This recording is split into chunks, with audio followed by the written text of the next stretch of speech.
வணக்கம். நமது டிவியின் மதிய நேர பிரதான செய்திகளோடு இணைந்திருக்கின்றீர்கள். நான் உங்கள் கேஷிகா வரதராஜா. முதலில் தலைப்புச் செய்திகள்.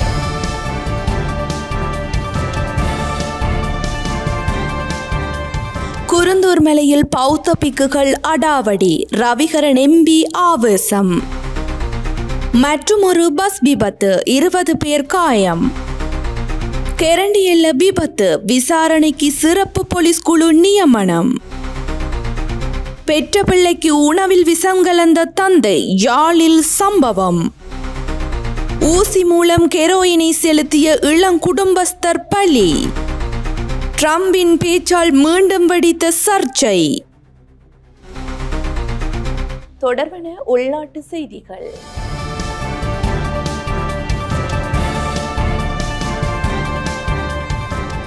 குருந்தூர் மலை தொல்லியல் பகுதிக்குள் விவசாயிகளால் பண்படுத்தல் செயற்பாடு மேற்கொள்ளப்பட்டிருந்தால் தொல்லியல் திணைக்களமே முறைப்பாடு செய்திருக்க வேண்டும் எனவும், பௌத்த பிக்குகள் முறைப்பாடு செய்வார்களானால் தொல்லியல் திணைக்களம் பௌத்த பிக்குகளது கூடாரமா என பாராளுமன்ற உறுப்பினர் ரவிகரன் கேள்வி எழுப்பியுள்ளார்.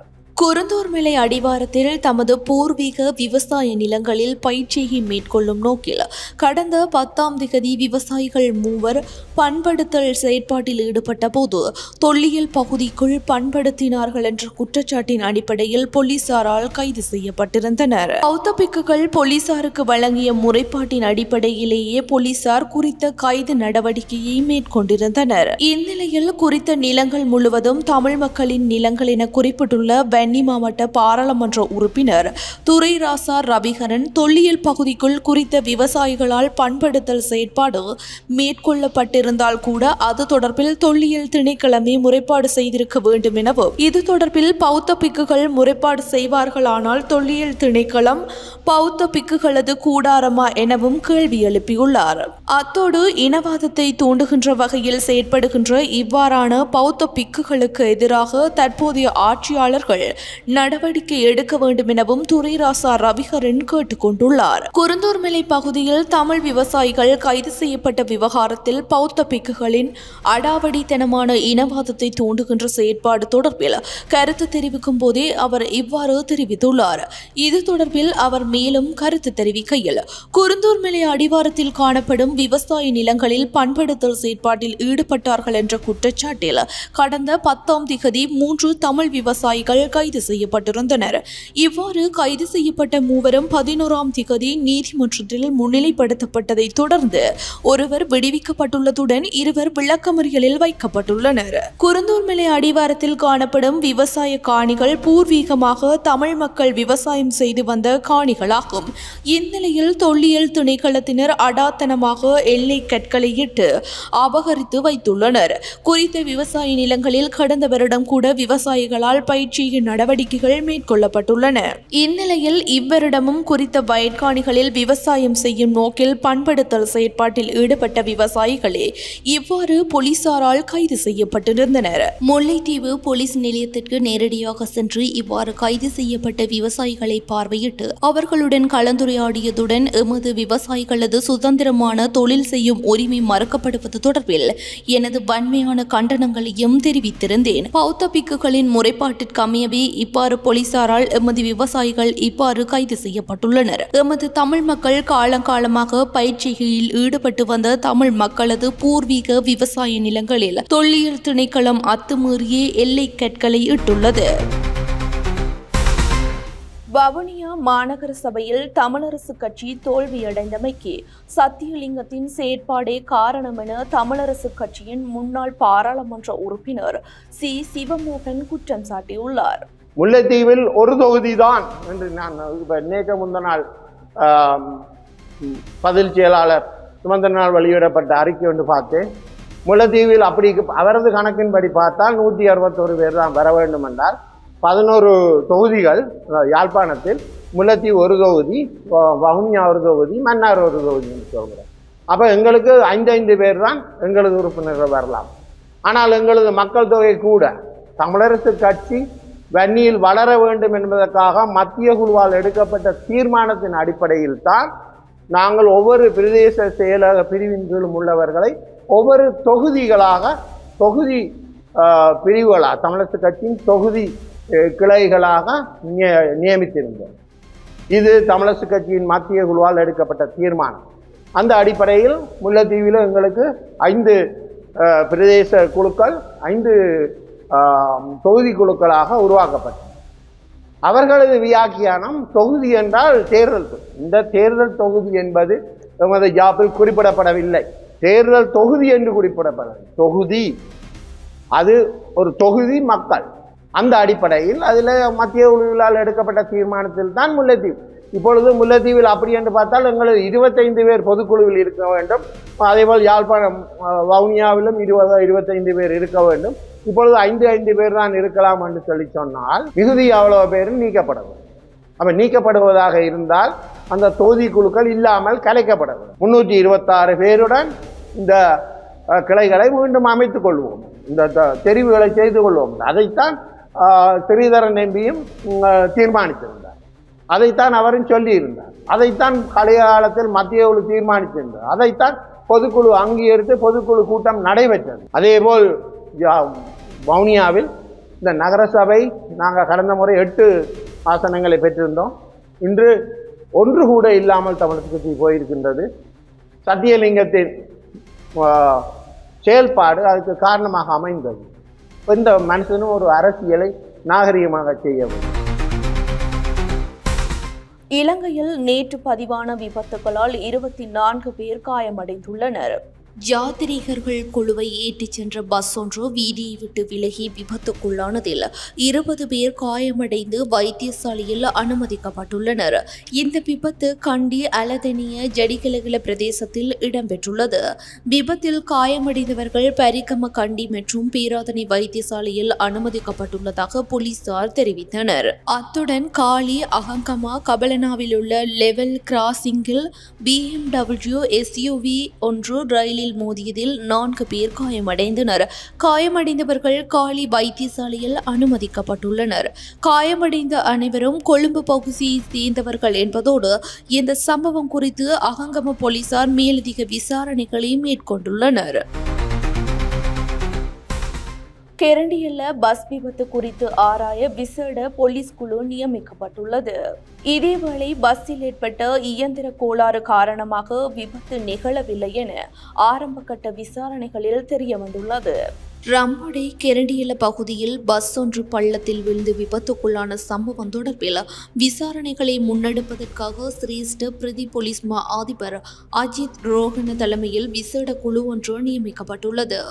இந்த குழுவில் மேலும் 4 சிரேஷ்ட போலீஸ் அதிகாரிகளும் உள்ளடங்குவதாக போலீஸ் தலைமையகம் தெரிவித்துள்ளது.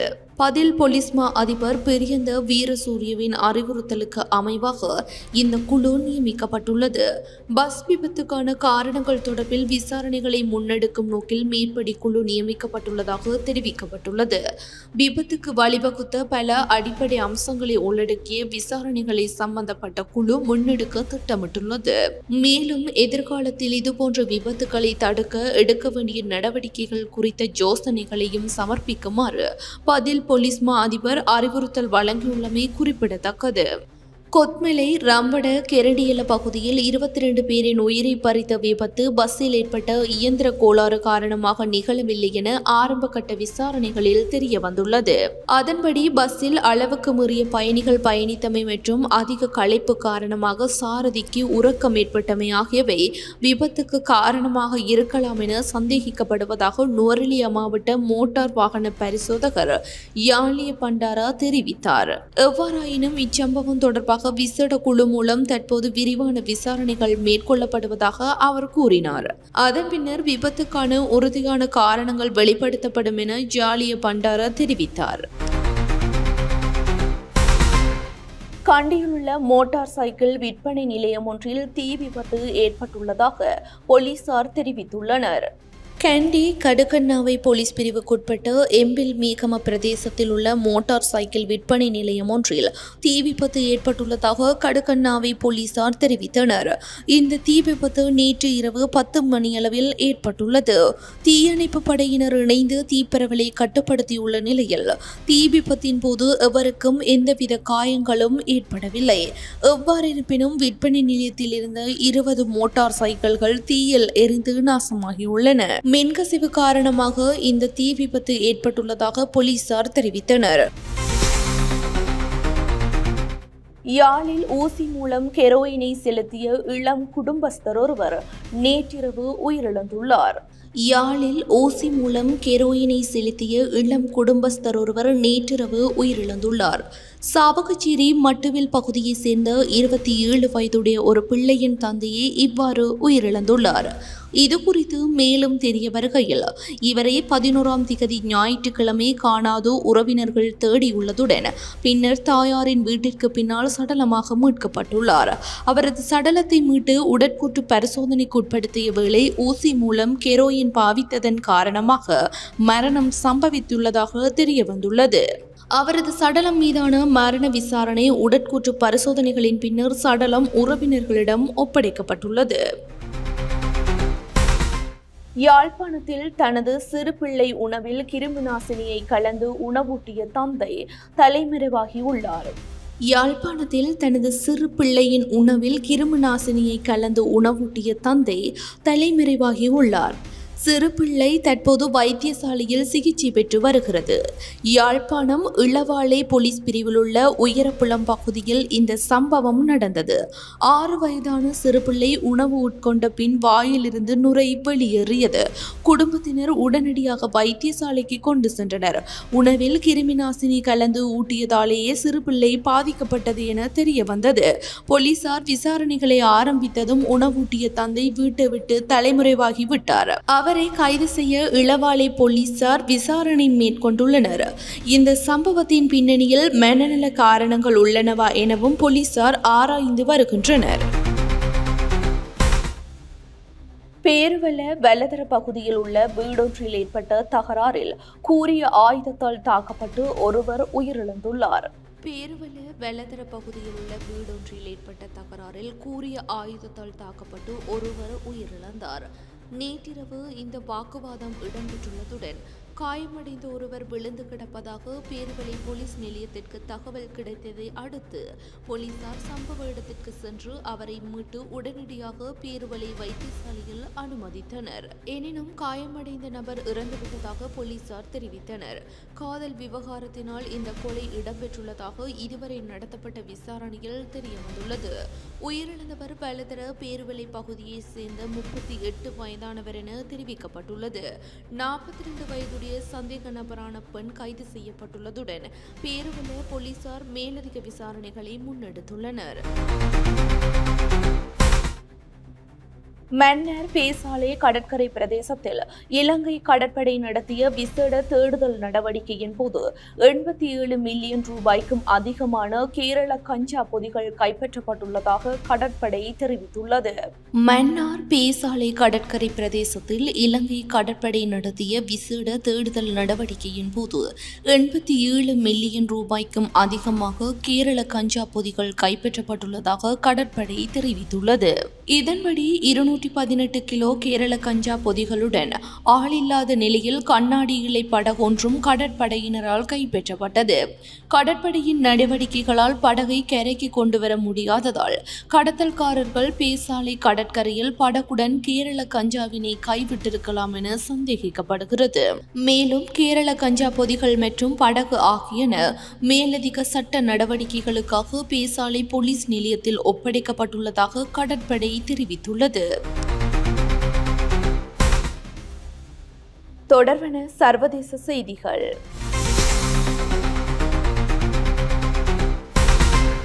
மிக மோசமான அணு ஆயுத போராக வெடித்திருக்க வேண்டிய இந்தியா பாகிஸ்தான் மோதலை உரிய நேரத்தில் தலையிட்டு தடுத்து நிறுத்தியதாக அமெரிக்க ஜனாதிபதி ட்ரம்ப் தெரிவித்துள்ளார்.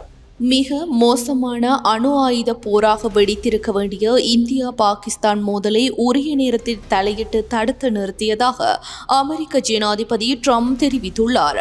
அண்டை நாடுகளான இந்தியாவும் பாகிஸ்தானும் அதிக எண்ணிக்கையில் அணு ஆயுதங்கள் வைத்திருப்பதால் மிக மோசமான விளைவுகள் ஏற்பட்டிருக்கும் என ட்ரம்ப் குறிப்பிட்டுள்ளார்.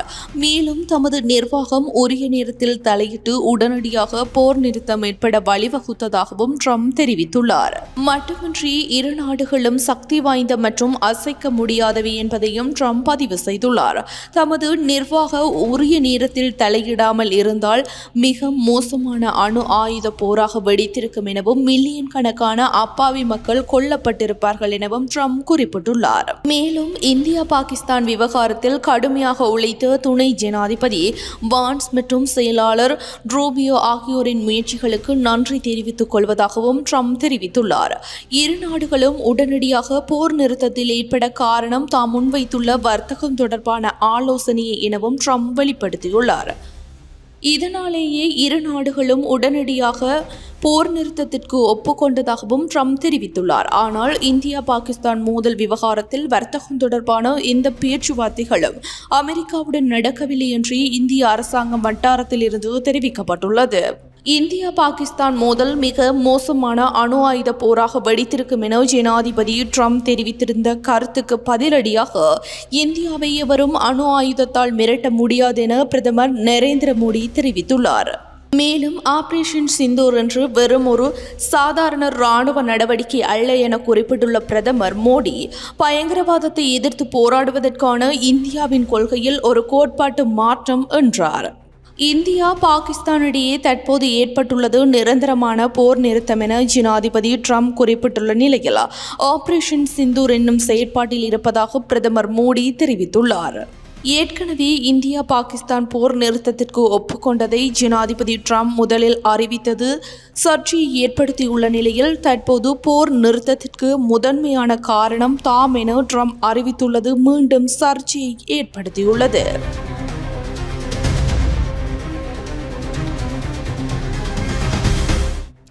ஐபிஎல் போட்டிகள் வரும் மே 17 மீண்டும் தொடங்கி ஜூன் மாதம் 3 இறுதிப் போட்டியுடன் முடிவடையும் என்று இந்திய கிரிக்கெட் கட்டுப்பாட்டு வாரியம் அறிவித்துள்ளது.